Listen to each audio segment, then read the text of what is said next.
رو بدان ای محترم، تا بدانند دیگران قدر تو هم. قدر مردم رو بدان ای محترم، تا بدانند دیگران قدر تو هم.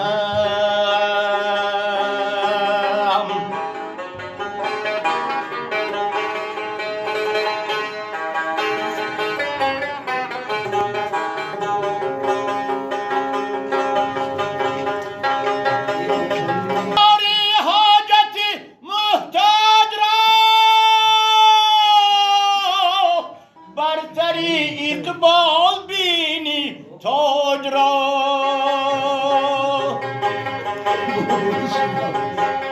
گر بخندان یتیمی خسترا، باز سازی جنتی در بسترا.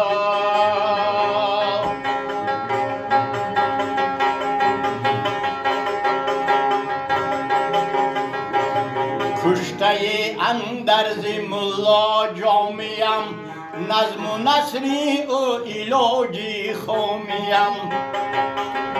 شعر لبریزی معانی گفته است، در ثنای خواجه گوهر سفته است.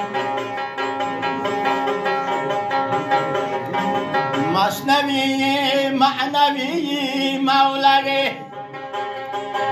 هست قرآن در زبانی پهلوی. روی خود گرداند پیری حق سیریش، کو به حرفی پهلوی قرآن نوشت. حرفی بد را باوردن خطاست، کافر و مؤمن همه خلق خداست. حرفی بد را بر لب آوردن خطاست، کافر و مؤمن همه خلق خداست. تا نخوانندت بخوانی کس مرو، تا نخوانندت بخوانی کس مرو. از پی مردار چون کرگس مرو.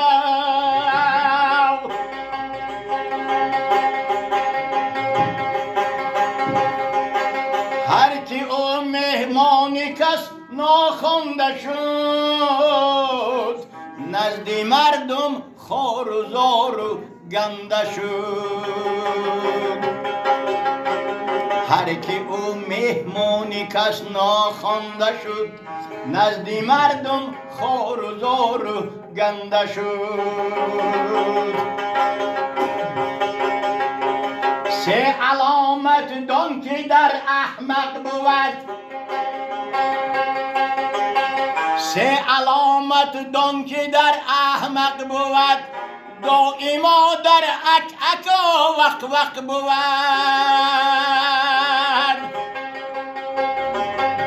آدمان را کم عنایت میکند، هم امانت را خیانت میکند.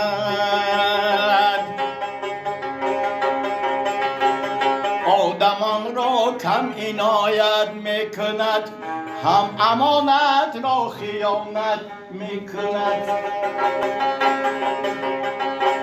دائما میباش از حق ترسگار، باز نیز از رحمتش امیدوار.